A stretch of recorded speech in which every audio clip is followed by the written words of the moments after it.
Happy Valentine's Day! Ano ba, ganun? Ganun? Di kita yung kamay mo. Nagaganon siya. Yeah! Ba't ng flowers na binigay ko? Di ba? Ayan. Bigyan ko siya ng flowers. Fresh from the trees. So, Happy Valentine's Day, my love. I love you. Nakyat ko pa yan. 20 feet above sea level. Kung wala kang date, kawawa ka naman. Okay lang yan. Ganun talaga ang life.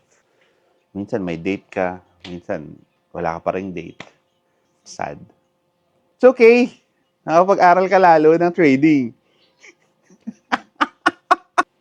Ayun. Dito ako nagising. AI versus EA. Hindi naman sa nagpapaka-grammar, ako, police. Sabi kasi ng mga ko, bakit po masyadong pinapakilaman yun? Magkaiba kasi yun. So, AI and EA is magkaiba. A traditional robot versus a AI system is magkaiba. A traditional trading robot versus a machine learning system is magkaiba yun. Diba? Kasi ang problema is yung mga AI, mga EA is binabrand as AI. Sa akin lang, if ipapasok ka sa negosyong yun eh. Hindi mo alam yung difference, di ba? Right terms, di ba? Alam mo yun. Di, ang mahalaga kumikita yung okay, fine. Pero sa akin lang naman, how else will you understand something if yung mga little details is sinasantabi mo lang and hindi naman siya little detail, di ba? Those are different concepts na dapat anuhin, di ba? Mag-algo trading ka eh, di ba? Nagbebenta ka robots eh, di ba? Alam mo yun? Tapos, well, the main difference lang naman kasi talaga nila is, one is a traditional robot and one is AI. One traditional robot will just execute yung mga bagay-bagay na sinulat mo. Yun lang naman yun, di ba? It will not learn anything. Its performance will depend on the things that you told it to do. Tama ba? Told it to tell it to do. Basta yun. AI systems naman, is ang difference naman nun, it learns. It uses AI algorithms. Yung parang may mga taong nag-design ng mga, ito, gamitin mo tong utak na ito, pang-learn nito. It will tweak itself. It will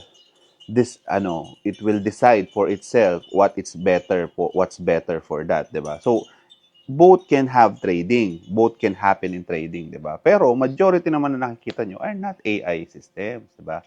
Are not artificial intelligence systems, 'di ba? Kaya nga yung isang robot, 'di ba, pinalitan yung artificial ng algorithm intelligence, kabubuhan eh. Siguro nasita na rin sila, 'di ba? Nasabi na rin na, hindi naman AI yan, 'di ba? Ang tinuturo ko is how to make trading robots, 'di ba? Yun yung doon. So kaya kailangan ng trading principles na maayos-ayos doon kasi yung trading robots is just a reflection ng isusulat mo ng yung trading skills, 'di ba? So and an example of a AI system naman is Gab-AI, 'di ba? Na malapit nang bumalik.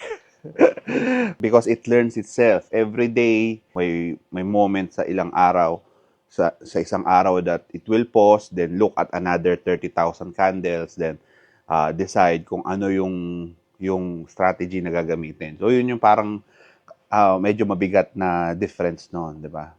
And of course, mahirap magbenta ng AI systems because of its computational requirements, di ba?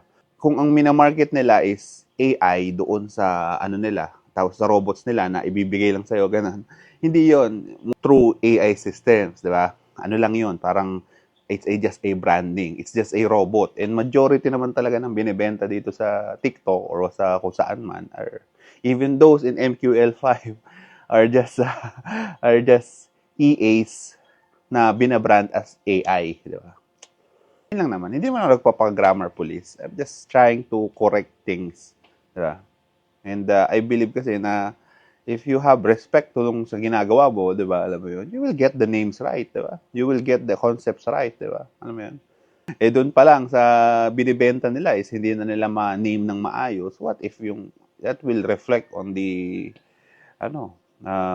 siguro customer service nila sa inyo, di ba? Wala silang pake naman talaga sa inyo. Sa produkto nila, wala silang pake, di ba? Naming ng produkto nila, hindi nila maayos di ba? Alam mo yun? Ngayon lang naman, Happy Valentine's Day. Heart, heart.